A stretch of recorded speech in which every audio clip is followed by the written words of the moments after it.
गरीब की बारिश। शहर की कच्ची बस्ती में एक गरीब मजदूर कालू रहा करता था। कालू के घर में उसकी पत्नी जानकी थी। जानकी लोगों के घरों में झाड़ू पोछा करके कुछ पैसे कमा लेती थी और वहीं कालू किसी तरह मेहनत मजदूरी करके 2 वक्त की रोटी का जुगाड़ कर लेता था। कुछ दिनों से हो रही बारिश के कारण कालू की मजदूरी बंद हो गई थी। अरे जानकी, इस बार तो बरसात ने हद ही कर दी, रुकने का नाम ही नहीं ले रही। कुछ समझ में नहीं आ रहा, अगर इसी तरह काम पर नहीं गया तो 2 वक्त की रोटी का जुगाड़ कैसे होगा। अरे तुम चिंता क्यों करते हो, बारिश का क्या है, 1 आध दिन में रुक जाएगी और उसके बाद में फिर से काम शुरू हो जाएगा। अरे 3 दिन तो हो गए, बरसात तो रुक ही नहीं रही है और आगे भी रुकने के कोई आसार नहीं दिख रहे। तो क्या हुआ, तुम्हारा काम बंद हुआ है ना? मैं तो अभी भी लोगों के घर झाड़ू पोछा करने जाती ही हूँ। मेरे पगार से कुछ दिन तो निकल ही जाएंगे। अरे घर का खर्चा तो हम किसी तरह चला लेंगे जानकी, लेकिन ये जो छत टपक रही है इसका क्या करेंगे? ये बात तो आपकी सही है। हमारी झोपड़ी अब काफी पुरानी हो चुकी है और इसके छप्पर में भी कई सारे छेद हो गए हैं। रात भर पानी टपकता रहता है। अरे मैं भी इसी बात से बहुत परेशान रहता हूँ। कहीं किसी दिन ज्यादा बारिश आ गई तो हमारी झोपड़ी टूटकर बिखर ना जाए। राम राम राम, ऐसी अशुभ बातें क्यों करते हो? अरे ऐसा कुछ नहीं होने वाला। ये झोपड़ी ही तो हमारा सब कुछ है। अगर यही नहीं रही तो हम जाएंगे कहाँ? ठीक है जानकी, जब तुम्हारी पगार मिल जाएगी तो कुछ पैसे बचाकर झोपड़ी के छप्पर की मरम्मत करवा लेंगे। शायद हमारी परेशानी कुछ कम हो जाए। ठीक है जी, अब ना ज्यादा परेशान मत हो। ये लो, खाना खा लो और सो जाओ। सुबह मुझे भी जल्दी काम पर जाना है।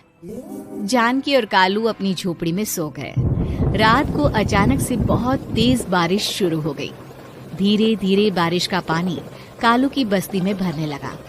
पानी भरते भरते झोपड़ी के बाहर तक पहुंच गया था। सुबह के वक्त जब कालू और जानकी सोकर उठे, हे भगवान, ये क्या हो गया? बारिश का पानी तो हमारे घरों तक पहुंच चुका है। अब मैं काम पर कैसे जाऊंगी? रहने दो जानकी, तुम आज काम पर मत जाओ। ऐसे पानी से निकल कर जाओगी और बीमार पड़ गई तो लेने के देने पड़ जाएंगे। लेकिन अगर नहीं गई तो मालकिन लोग नाराज हो जाएंगे।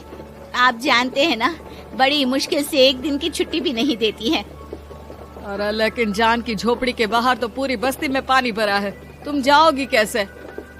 जानकी जैसे तैसे करके काम पर चली जाती है, लेकिन अगले दिन फिर से बहुत ज्यादा बारिश होती है और बस्ती में ज्यादा पानी भर जाता है। आज तो मैं तुम्हें किसी भी तरह काम पर नहीं जाने दूंगा। अरे अगर तुम्हें कुछ हो गया तो क्या होगा? ठीक है, तुम ठीक ही कहते हो, आज नहीं जाती। अगर मालकिन नाराज हो गई तो मना लूंगी किसी तरह। अरे मनाने वाली क्या बात है? जब तुम बताओगी कि हमारी झोपड़ी में पानी भर गया है तो वो खुद ही समझ जाएंगे ना। अगले 2 दिन तक तेज बारिश होने की वजह से जानकी, कालू और आसपास की बस्ती में रहने वाले सभी लोगों के घरों में पानी भर जाता है, जिसकी वजह से जानकी काम पर नहीं जा पाती।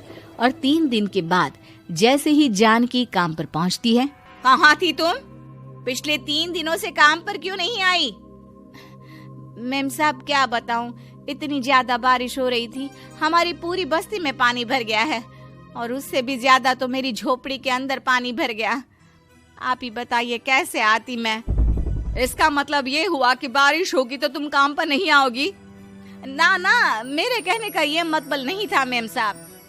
तुम जानती भी हो 3 दिन से कितनी परेशानी हो रही है मुझे। सारा काम मुझे खुद करना पड़ा।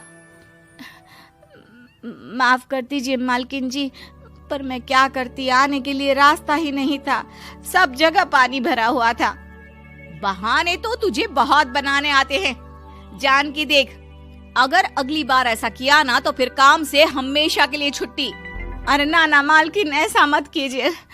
बारिश की वजह से मेरे पति की मजदूरी भी छूट गई है। बड़ी मुश्किल से घर में 2 वक्त खाने की रोटी का जुगाड़ हो पाता है। आप मुझे काम से निकाल देंगे तो हम क्या खाएंगे? अगर इतनी ही चिंता है तो फिर रोजाना काम पर आया करो। चलो अब जल्दी से जाकर घर का सारा काम करो।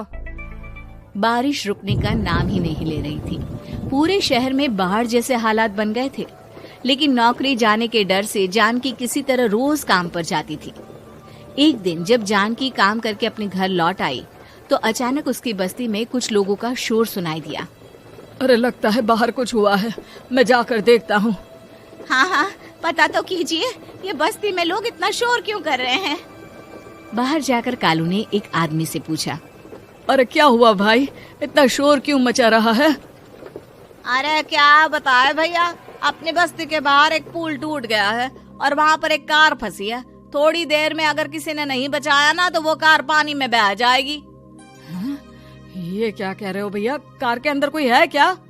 हाँ, कोई औरत बैठी है, अकेली है, बहुत रो रही है बेचारी, मदद के लिए बुला रही है। अरे तो हमें जाकर उनकी मदद करनी चाहिए ना। अरे लेकिन इसमें बहुत खतरा है, हमें अपने आप को बचाना चाहिए। पानी कभी भी हमारी बस्ती की तरफ आ सकता है। अरे तुम्हें नहीं चलना तो मत चलो, लेकिन मैं तो जाकर उस औरत की मदद जरूर करूंगा। कालू उस जगह पर पहुंचता है जहां वो औरत कार में फंसी हुई थी। वहां पर पानी का बहाव बहुत तेज था और सारा पानी कालू की बस्ती की तरफ ही आ रहा था। कालू ने एक बड़ी सी रस्सी को पेड़ से बांध दिया और दूसरे सिरे को कार की तरफ फेंक दिया और उस औरत को रस्सी के सहारे बाहर आने के लिए कहा। तभी वहां जानकी भी दौड़ती हुई आई। अरे ये तो मेरी मालकिन है, जिनके यहाँ मैं काम करने जाती हूँ। अरे मैडम जी, आप डरिएगा मत, आपको कुछ नहीं होगा। आपकी गाड़ी को भी मैंने रस्सी से बांध दिया है। थोड़ी देर में पानी का बहाव कम हो जाएगा, फिर हम आपकी कार को भी बाहर निकाल लेंगे। क्या तुम जानकी के पति हो? हाँ, जानकी मेरी ही पत्नी है, आपके यहाँ काम करती है ना। लेकिन मेम साहब, आप यहाँ पानी में कैसे फंस गई? अब क्या बताऊं, मैं अपनी सहेलियों के साथ पिकनिक पर गई थी, वहीं से लौट रही थी। अचानक पानी का बहाव तेज हो गया और मेरी गाड़ी फंस गई। अरे कोई बात नहीं मालकिन, अब ना आप बिल्कुल सुरक्षित हैं। मैं तो बहुत बुरी तरह डर गई थी, कब से मदद के लिए चिल्ला रही थी, लेकिन कोई मेरी मदद के लिए नहीं आया। भला हो तुम्हारा पति का जिसने मेरी जान बचा ली। लेकिन जानकी, मैंने तुम्हारे साथ बहुत गलत व्यवहार किया। इतने खराब मौसम और बाढ़ में भी तुम्हें काम पर आने के लिए कहा, नौकरी से निकालने की धमकी भी दी, और तुमने मेरी जान बचाई। मुझे माफ कर दो। अरे कोई बात नहीं मालकिन, आपकी जान बचाना तो हमारा धर्म था। देखो जानकी, तुम्हारी झोपड़ी में जो भी नुकसान हुआ है उसके लिए मैं तुम्हें पैसे दूंगी। आज तुम्हारे पति ने मेरी जान बचाई है और आज के बाद मैं तुम्हें कभी भी नौकरी से निकालने की धमकी नहीं दूंगी। आज मैं तुम्हारी परेशानी को अच्छी तरह समझ चुकी हूँ।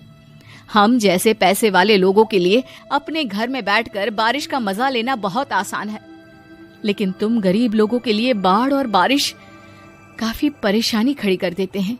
ये बात मुझे आज अच्छी तरह समझ आ गई है। आपका बहुत बहुत धन्यवाद मालकिन।